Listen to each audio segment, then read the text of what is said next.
ईशान ठीक है? हाँ अल्लाह का शुक्र है यार तेरे को दोपहर बोला था बैग मंगा दे, वो तेरा देशी बाहर गया है। यार गया ना लोरी, बोला यार रश हो रहा है। अब मैं एक काम करता हूँ, मूंग की दाल लेके आता हूँ और 4-5 रोटियां लेके आता हूँ। अब बता क्या करें। भाजी भाजी ये कौन सा तरीका है, अलबैक बोल के और अभी शाम को मूंग की दाल है। अगले जुम्मे खा लेंगे यार, चन्ना कोई टेंशन यार नहीं। मुश्किल है, बनाएंगे बड़ा मूंग की दाल बनना पड़ी है ना, मुश्किल है, खाएंगे क्या मुश्किल है। प्याज काट लेंगे ना उसके साथ, नींबू निचोड़ के। हाँ सही है।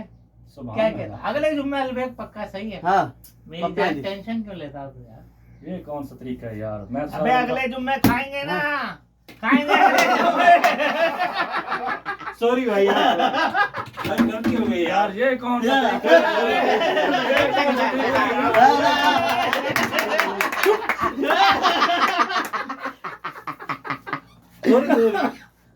सॉरी बोला बस, सॉरी बोला, सॉरी बोला, सॉरी बोला, कोई बात नहीं, सॉरी बोला बस, मालिश मालिश, मालिश या सॉरी बोला, सॉरी, खलास खलास। अलबैक खाने वाले